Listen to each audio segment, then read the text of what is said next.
नमस्कार दोस्तों, मैं मयंक अवस्थी जनपद ललितपुर में जल जीवन मिशन के अंतर्गत सहायक अभियंता के पद पर तैनात हूँ। जनपद ललितपुर में 1440 करोड़ की योजना जल जीवन मिशन का कार्य चल रहा है। 1440 करोड़ की योजना में हमारे द्वारा 15 WTP प्लांट बनाए गए हैं। जिन 15 WTP प्लांट के माध्यम से हमने 560 गाँव को वहाँ पर शुद्ध पेयजल आपूर्ति कराने का लक्ष्य, उस लक्ष्य को और निरंतर प्रयास कर रहे हैं कि हम उसमें बराबर पानी सप्लाई करते रहें। इसी प्रोजेक्ट में हमारे द्वारा 15 इनटेक वैल्यू बनाए गए हैं और 71 CWR का काम किया गया है।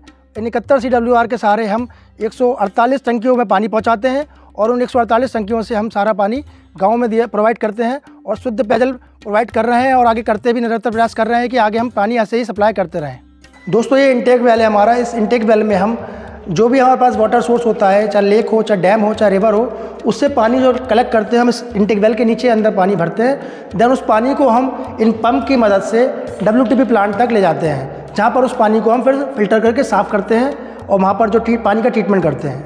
हम जहाँ खड़े हैं ये WTP प्लांट है, जिसको हम वाटर ट्रीटमेंट प्लांट भी कहते हैं। यहाँ पर हम इनटेक से जो पानी लाते हैं उसकी सफाई करी जाती है। मैं आपको आगे बताता हूँ इस प्लांट में कैसे पानी को सफाई की जाती है और क्या क्या स्टेप किए जाते हैं। हम इस प्लांट में आगे देखेंगे इस चीज़ को।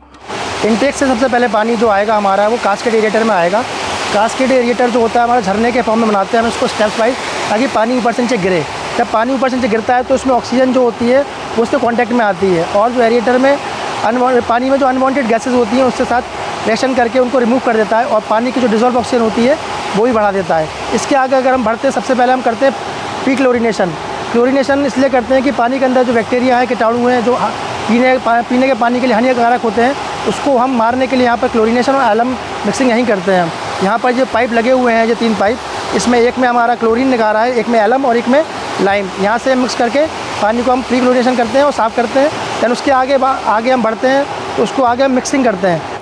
एरिएटर के बाद जो पानी हमारा आता है वो फ्लैश मिक्सर में आता है। यहाँ पर हम क्या करते हैं कि जो हमने क्लोरीन, लाइम और एलम मिक्स किया है, यहाँ फ्लैश मिक्सिंग करते हैं। फ्लैश मिक्सिंग मतलब हो गया कि हम बहुत स्पीड से रोटेट करते हैं पानी को पैडल के थ्रू, ताकि वो क्लोरीन, एलम और ये लाइम मिक्स हो जाए और यह कोगुलेंट फॉर्म कर दे। देन इसके बाद हम जो कोगुलेंट फॉर्म हो जाता है, इस पानी को हम क्लैरिफिकेटर में लेके जाते हैं, जिसको हम CLF भी बोलते हैं।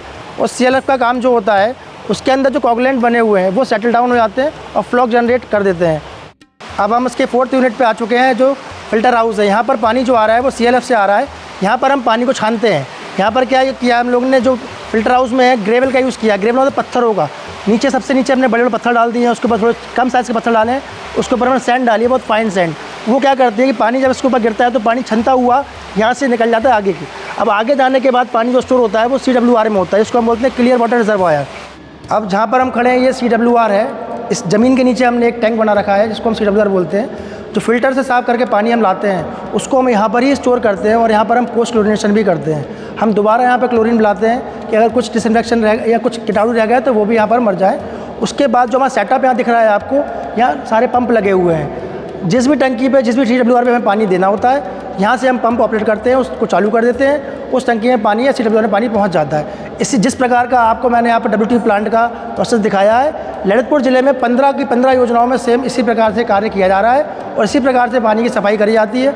और जहाँ पर जिस हिसाब से टंकी भरना होती है, CWR भरना होता है, तो इन्हीं पंप की मदद से ही हम उसको टंकी को पानी को भर लेते हैं यहाँ पर। जैसे मैंने आपको बताया कि CWR के बाद जो पानी सप्लाई करते हैं वो हम टंकियों में करते हैं, CWR में करते हैं। यहाँ प्लांट में टंकी बनी हुई है, जो हमारा ट्रीटेड वाटर है, जो साफ़ कर चुके हैं हम पानी को, उसको पानी को हम पाइप के माध्यम से इस टंकी में भरते हैं। देन उसके बाद हम गाँव में पानी सप्लाई करते हैं। ये स्काडा सिस्टम हमारे द्वारा यहाँ लगाया गया है प्लांट में। इस सिस्टम का फ़ायदा हमारे पास ये बेनिफिट मिल जाता है कि हम यहाँ से बैठे बैठे पूरी योजना को यहाँ से ऑपरेट कर सकते हैं। इसमें सारे फंक्शन दिए हुए हैं। जो हमें पंप चालू करना है, मोटर बंद करना है या फिर किसी टंकी में फ्लो भेजना है या रोकना है, वो हम यहाँ से ही बैठे बैठे कर सकते हैं। तो ये जितने ही 15 प्लांट हमारे बनाए गए हैं, सब पे ये स्काडा सिस्टम बनाया गया है और इससे बहुत ईजिली हम लोग यहाँ से बैठ के बिना फील्ड में जाए पानी की सप्लाई चालू कर सकते हैं, बंद कर सकते हैं। हमारे यहाँ पर इलेक्ट्रिसिटी भी प्रोवाइड करा रखी है बिजली विभाग द्वारा। उसके अलावा हमने यहाँ DG रख रखा है। इन केस अगर लाइट नहीं होती है तो हम इस DG को यूज़ करके पानी सप्लाई करते हैं, ताकि गांव वालों को असुविधा ना हो कि पानी नहीं आया। और इस प्लांट पे जो बिजली का हमारा मिल रही है वो हमें 400 kVA की यूनिट में मिल रही है। सबसे आखिरी जो पार्ट हमारा प्लांट का सबसे इम्पोर्टेंट पार्ट जो है वो वाटर ट्रीटमेंट लैब हमारी। यहाँ पर क्या करते हैं, हम जो पानी हमने ट्रीट करके साफ़ किया है उसको यहाँ पर हम चेक करते हैं। पानी का सैंपल लेते हैं, कलेक्ट करते हैं। उसके बाद IS स्टैंडर्ड 10,500 के हिसाब से जो पैरामीटर्स दिए गए ड्रिंकिंग वाटर के, पानी पीने योग्य पानी के जो पैरामीटर्स होते हैं उसको हम यहाँ चेक करते हैं। अगर पानी उस पैरामीटर्स में आ रहा है तो ही हम आगे सप्लाई करते हैं, वरना हम उसको पानी को आगे सप्लाई नहीं करते हैं। वाटर सैंपल जो कलेक्ट करते हैं वो हमारे ज़्यादातर गांव की जो जल सखियाँ हैं उनके द्वारा वाटर सैंपल कलेक्ट किया जाता है और वो लैब में भेजा जाता है पानी चेक करने के लिए, और उनके द्वारा गांव में ये लोगों को उत्साहित किया जाता है कि ये शुद्ध पेयजल को ही ज़्यादा से ज़्यादा पानी पीने का उपयोग करें। इससे पहले लोगों में एक भ्रम था कि ये पानी साफ़ नहीं है, पीने लायक नहीं है, जिसके लिए जन जागरूकता के लिए हमारे द्वारा समय समय पर इस प्लांट पे गांव के स्कूल के बच्चे, महिलाएं, पुरुष सबको यहाँ पर प्लांट पे आके दिखाया गया कि हम पानी कैसे ले रहे हैं और कैसे साफ़ कर रहे हैं। उन्हें जन जागरूकता के लिए हमने अभियान चलाए, गांव-गांव में जाके पानी को सैंपल को चेक किया, और ADM नमामि गंगे द्वारा, हमारे ADM साहब द्वारा भी बार बार गाँव का स्थलीय निरीक्षण करके लोगों को जागरूक किया गया कि आपको ये शुद्ध पेयजल जो दिया जा रहा है इसको बर्बाद ना करके इसका सदुपयोग करें, पीने के उपयोग करें, खाना बनाने के लिए उपयोग करें। और समय समय पे हमारे द्वारा हर स्कूल में जाके बच्चों को, ग्रामवासियों को एक जल शपथ दिलाई जाती है जिसमें हम बताते हैं इस पानी के फ़ायदे। आज सभी लोगों ने देखा कि हमने पानी कैसे इनटेक वेल से लाके प्लांट पे आके साफ़ किया, देन उसको जो पैरामीटर्स दिए गए हैं उस पर हमने जांच करी। उस जांच होने के बाद वो पानी की शुद्धता हमने नापने के बाद ही उस शुद्ध पानी को टंकियों के माध्यम से आपके घरों में, नलों में दिया। और मेरा सबसे यह अनुरोध है कि जो पानी आपके पास आ रहा है उसको आप ज़्यादा से ज़्यादा पानी को पीने के उपयोग में लाएं, उसको बर्बाद ना करें। बड़ी मेहनत के बाद ये पानी आपके पास आया है और आपके द्वारा और हमारे द्वारा बहुत मेहनत की गई है इस योजना को सफल बनाने के लिए।